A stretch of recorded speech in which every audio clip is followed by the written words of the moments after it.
I think one of the hardest questions that we will ever struggle with when we have integrity with ourselves is asking ourselves the question, do I truly love myself, or do I only love myself when I'm performing well? Because it's really easy to love ourselves when we're going well. And you might be quick to jump onto that question and be like, of course I love myself. Obviously I love myself. Who wouldn't love themselves? But genuinely, when we start getting down to the nitty-gritty of when life's not going well, when we're not performing our best, when we don't feel our best, how do we treat ourselves then? Genuinely. Because we might think that we love ourselves, and we might very well love ourselves, let's say 80% of the way. But when you're having a bad day and you're not performing that well, when you're feeling disappointed, or you're feeling sad, or you're feeling angry, or you don't have, let's say, even enough money to do what you want it to do in that season, and so therefore you kind of have that disappointment of, oh darn, I can't go to the movies this week. How do you treat yourself then? Do you have a good child, bad child mentality? Genuinely. Because when you see a kid laughing and happy, you're like, oh, that's a good kid. I love that kid. But then when you're walking through Target and you hear a kid screaming bloody murder, are you thinking, oh man, I love that kid? No, usually you're kind of like, that kid's kind of grating my nerves right now. Okay, now put that perspective with yourself. When you're performing well and life's going good and everything's working out smoothly and you're on your A game, yeah, it's great to love yourself. It's super easy to say, man, I love myself. I have such a great relationship with myself. I believe in myself. But when you don't perform that well, when you're feeling anxious, when you're feeling depressed, when you're feeling overwhelmed, when you're feeling tired, or you're feeling grieving, that is where the true test is revealed. That is where the truth is revealed on the amount of true, genuine love and compassion you actually have for yourself. Because love is not defined on how you love yourself and how you respond to yourself on your best days. It's defined by how you love yourself and respond to yourself on your worst days. Because even though you're an adult right now, that nervous system, that inner child's still listening to you. So imagine a younger you. And honestly, something that I did to really help me when I started my self-love journey is I found a younger picture of myself and I put it as my phone screen because, you're constantly checking your phone for the time. And that was kind of, oh, hey, younger me's with me right now. Now picture that younger version of you following you along like a tiny little shadow. And what are they seeing? What are they seeing in your actions and in your words? Are they seeing you criticize? Are they seeing you judge? Are they seeing you sigh with disappointment when your body is tired and it needs a break, but you're continually pushing it because you're not loving yourself with that? How are you treating them? Are you becoming the voice that would heal them and comfort them? Or are you becoming the voice that would wound them and hurt them more? How are you genuinely treating yourself in those moments? Are the words that you're saying to yourself, oh, come on, you're lazy. You should have your life together right now. You're so ridiculous. Why can't you just get your shit together? Everybody else can do this. You're so stupid and dumb. Would you genuinely speak to a 5-year-old like that? If a 5-year-old is sitting there crying, would you tell them that they're weak? No, you wouldn't. Unless you're a very sadistic person, you would not look at that child and treat them like that. So the question is, why are you treating yourself like that? Why are you speaking those words over yourself? Why are you speaking over your future with that negativity, with those limits, with that criticism?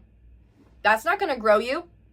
That's not helping anybody. And that's especially not helping your inner child and helping you heal and grow and become the best version of yourself. Because the relationship you have with yourself becomes the blueprint for every other relationship that you have in your life. So instead, how would you treat that 5-year-old? That 5-year-old who slightly messes up on the food that they're cooking or the project that they're doing, and be like, hey, that's okay. Let's start again. We can fix this. You did your best and now you're in the process of learning. That's part of becoming a master at it. You wouldn't call them a failure and a fuck up. You'd say, hey, let's do it again. I believe you can do better this time. Let's do it one more time. Would you look at that 5-year-old and say, oh, you look ugly today? If they spilled something on their shirt, would you say, oh, you're so klutzy and clumsy? Or would you say, hey, it's okay. Everybody makes mistakes. You look beautiful. I love you. You are worthy and chosen. I hope you know how much you're loved today. Wouldn't you treat that 5-year-old with love and respect? Wouldn't you treat them as if they're this precious gift from life itself? Then that's how you should be treating yourself. I love you. I'm so proud of you. When you're tired, you need to check in with your body. You need to check in with that little 5-year-old. If you have a little 5-year-old, picture you're like going on this long 5-mile hike and the 5-year-old's like, I need a break. They've got little legs. I've got little legs. No, you would not be like, hurry up. You need to pick up the pace. You'd be like, hey, take a break. You might even pick up that kid and put him on your back.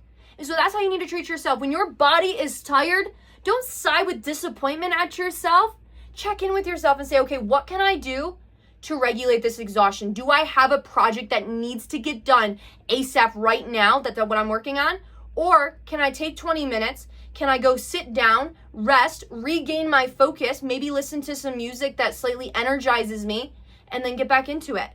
How am I treating myself? Am I pushing myself like a pack mule, or am I seeing myself as a true being that needs rest and rejuvenation? Because sometimes the most spiritual thing I can do is take a nap. How am I treating myself? How am I speaking to myself? Because love pours water and rejuvenizes the soul. Criticism sucks the life out of you. And the problem is, many of us were not taught unconditional love. We were taught conditional acceptance. And a lot of us grew up hearing phrases of, I'll be proud of you if ... I'll love you when ... You've earned it ... And so that is the relationship that we started mirroring with ourselves. I'll be proud of you once you reach this goal. I'll be proud of you once you have this number in your bank account. You can rest once you've done XYZ. You haven't earned it yet. I'll only love you once you perform this well. Oh, you're not somebody that I can be proud of yet. We haven't even reached our goals. You're pathetic. And we start having that conditional love. And then we start going down that spiral train of criticism and conditional acceptance and beating ourselves up, which then just pulls us farther away from our goals because we keep limiting who we are, and we keep making that bubble smaller and smaller, because when you're criticizing yourself, you're not feeling safe. That inner child does not feel safe when you're treating it hatefully with criticism. So now it starts hiding more, and now it starts hiding more, and it just keeps making itself smaller and smaller and smaller and smaller until this little tiny light of your inner child, who's so full of love and light, is basically just an ember in the sand. And it doesn't have a flame. It doesn't have passion for life, because it has to hide itself, because you keep killing the passion out of yourself. You keep killing the very thing that needs to be spoken into and given life to. The thing that you were entrusted to, yourself, your soul, that inner child that was entrusted to you to keep safe, because love protects, love trusts, love hopes, love perseveres. Okay? That love is supposed to be given to that inner child, because when you protect that inner child, when you love that inner child, when you believe in that inner child, now that inner child starts having fuel. Now that inner child starts having passion. Now that inner child says, oh wow, I can dream again. I can believe again. Nothing's impossible for me. Now you can start working with that inner child's faith, and now you can create those dreams that are bigger and better than you could have ever imagined, because you aren't logically criticizing the fuck out of that child. But we do. Without realizing it, we often recreate those conditional love and acceptance with ourselves. I'll love myself once I lose the weight. I'll love myself once I heal. I'll love myself once I finally become enough. I'll love myself, ... It has to be earned. But love that has to be earned isn't love. It's conditional acceptance, and it's approval. And approval can always be taken away. But real love remains even when you're struggling. Real love remains even when you're not at your ideal weight. Real love remains through every single situation. It is there with you in the sand of wherever you're at, and it's saying, hey, I don't judge you. Come, let's restore ourselves to our true identity and rise. Love bears all things, okay? Love takes you where you are, and it says, you know what? I love you, and because I love you, I'm going to start loving you and having the self-discipline and action to believe in you, to pour in you. I'm going to put down those boundaries against self-criticism. I'm going to put down those boundaries against self-hate. I'm going to put down those boundaries against that conditional approval and acceptance. And I'm also going to put down boundaries against other people who want to shit on my dreams and me, because I don't need that in my life. I'm already struggling enough with myself. Why do I need other people hating on me when I'm usually my biggest hater? That's sadly the reality. And because we have our self-hate, we attract people that then hate us to then fulfill that prophecy of, oh yeah, see right here, we're not worthy of being loved. These people don't fully love us either. No, because let me tell you something. When you switch that relationship with yourself, when you start having unconditional love and acceptance for yourself, when you start approving of yourself, when you start celebrating yourself, you then attract relationships and partners that love and celebrate you. Okay? Because you attract what you are, not what you want.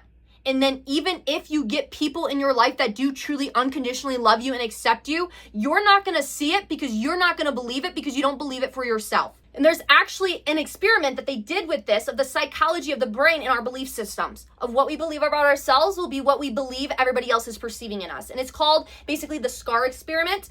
And it happened in like 1970s, 1980s, around that time. So if you Google it, I'm sure it'll come up. But basically what happens, they had a group of people that had ended up getting SCAR makeup done on their face, and then they had a group of people that didn't. And then this group of people who had a scarf makeup on their face, that like they had the scar drawn on them, they looked into the mirror and they saw themselves, and they kind of looked in and they reflected. And then right before they went out, The person conducting the experiment actually erased the scar off their face, but he told them it was just sealer for like the makeup, but it was actually removing it, but they didn't know that. And so these people believing that they had a scar on their face went out into the world conducting relationships, conversations with people, with random strangers. And then they came back and they told of their experience and they said, yeah, I felt like people were judging me, it was awkward, it was this, it was that, all because of my scar. Lo and behold, he goes, really? And he holds up the mirror to them. And the scar wasn't there. It was only their perceived notion of who they were and if they were worthy of being loved and accepted because of something on their face. And so the same thing is true for us with the conditions that we place on ourselves. We believe are the conditions other people put onto us. Oh, I'm not worthy of love because I haven't earned XYZ yet. And so you believe that other people are viewing you through that same lens, when most of the time people are not actually viewing you through that lens. Okay, and I speak as somebody from even personal experience with this. I used to be a really high achiever and like, oh, I'm not worthy of love. I haven't earned my rest until I do XYZ, because that was the home that I was raised in. That I would have these kind of conversations like with my best friend, and I would just be kind of vocally processing this XYZ. And I'm like, yeah, I feel like you just like look at me and like you're judging me for this. And they're like, I could care less what you do with your life. I like you for you. You're judging you for that right now. And I'm like, yeah, that's definitely me projecting that onto you. And I had to become very self-aware of that in my healing process, of all these terms and conditions, all these things that I thought other people were judging me. I was just judging myself. Because even Carl Jung talks about that kind of with the psychology of the brain, what we suppress and what we avoid of like, oh, these little parts of me, these are the bad kid parts. Those aren't worthy of love. We believe other people are judging. Then we start living in fear and hiding in shame, just like Adam and Eve. Oh, I'm naked. That's a bad thing. Hide in shame. When people don't believe that they're going to be fully accepted, they start hiding and they start believing that people judge them. And that's where they then try to overexert the good parts of themselves, not realizing that all parts of them are good. And that's where I want to talk about healing the heart chakra, healing that love aspect for ourselves and stop abandoning ourselves. And one of the things I love about the heart across mysticism and different esoteric teachings, and even just about the heart chakra itself, if you study the different chakras and what they represent and how they flow and ebb in our energy bodies, the heart is very much the bridge between heaven and earth. It is the thing that unites and connects our lower chakras and our upper chakras. Because our lower chakras, they give us the safety, the identity, the grounding, the power, and the control. It's very much who am I, the material realm of things. And then the upper chakras are very much our truth, our expression, our wisdom, our intuition, and ultimately our connection to the divine. But without the heart, we either become trapped in survival, trapped in the lower states of consciousness and those lower energies, or we escape into spirituality without ever grounding and actually healing. We become too intellectualized and we're not in our bodies enough, which also can lead to sickness in the body. And the goal isn't to reject being up here or below. The goal is to bring them together, and love is what unifies.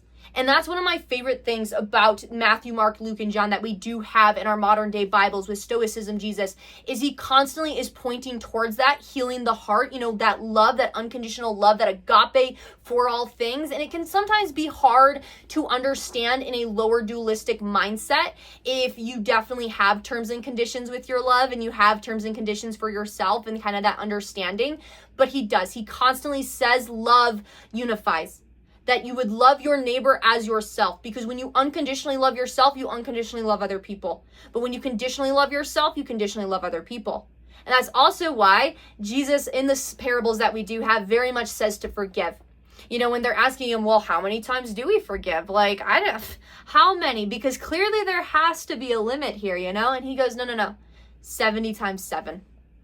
Because the point of that is forgiveness is what you need to make sure that energy is flowing properly, to have unconditional forgiveness for yourself and for other people. And now forgiving somebody is not the same as allowing them back into your life. That's not what I'm saying. If you have a toxic family member that is just not healthy, they are not growing or maturing, you can forgive them in your own life for your own peace. I see you, I love you, I forgive you, I release you, and never speak to them again. I know that might be kind of hard because especially in our minds, like with the ego, it's like, man, I'm like being disloyal to my younger self if I forgive them. Like they've done all this stuff to hurt me. Yes, they have. But the only one you're poisoning is yourself for not forgiving them. And I get it because I was there. I definitely had a lot of this like fuck you energy towards people in my past who severely hurt me. And then I realized me having that fuck you energy towards them when I was no longer like in a dynamic where they were in my life was not hurting them, was not being loyal to my younger self. It was just hurting my younger self. And so I had to love and let that person go. I had to forgive that person so that way I could honor my younger self and protect my younger self, because love protects.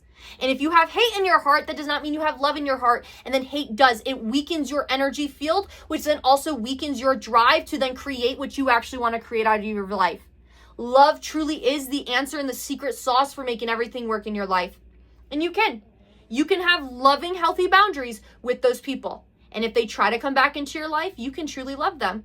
And you can say, hey, I love you, but because of XYZ actions, I don't want to have a relationship with you. And that's okay. That's not being a bitch. That is not being a bad person.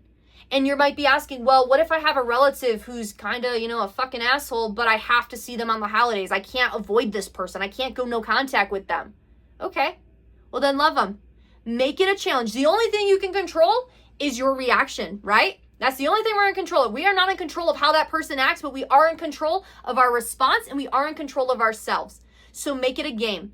Make it a game where you pour ashes of heaping coals on that person's head. Do not let them get to you. If you go to that relative's thing and it's a great aunt, she's constantly picking and nitpicking at you and criticizing your life choices, realize, okay, have the higher awareness of, what, she's nitpicking on me because she nitpicks on herself. That's all of her conditional love. Now, that does not mean I have to tolerate it. I can put my healthy boundaries. I can say something, or better yet, let's not even try to engage with that. Let's twist it. Hey, what was your favorite memory as a kid? Man, what was some of your favorite memories? Like, what brought you joy? And get her to start reconnecting back with her inner child. Now, it's not your job to heal her, but genuinely start finding the things that delight in them. And I say this as somebody who very much has also had that dynamic with people.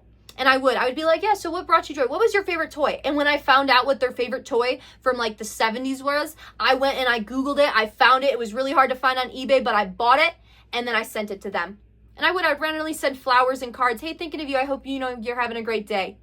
And then when I would bring them flowers, it was even this kind of taken aback of like, well, thank you. Like they didn't know how to react to that unconditional love. Because again, hurt people try to hurt people.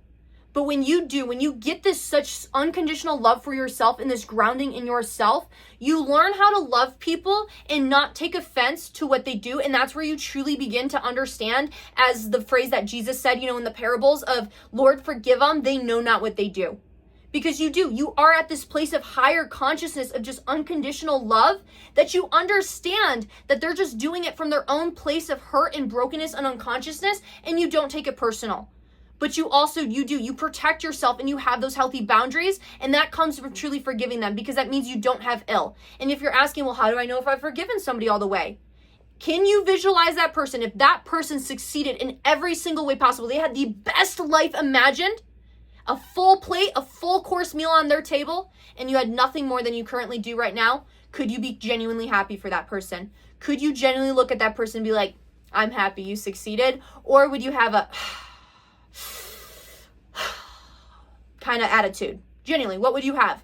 That's at least the rule of thumb that I use for myself, and that tells me if I truly have forgiven that person and truly love that person, or if I've forgiven that person and kind of trying to bypass the little bit that I don't want to have out of that ego and pride still in my head. Because we truly begin healing the heart, not by toxic positivity, not by spiritual bypassing, and not by pretending everything is okay. Healing begins when we start changing the relationship with ourselves, and therefore, again, that then becomes the blueprint of every relationship and interaction with every relationship that we have outside of ourselves. And the first step in practice is very much self-awareness, becoming aware of that inner dialogue. Whose voice is actually running in your head when you're feeling anxious, when you're tired, when you make a mistake, when you don't do as good as you think you should do?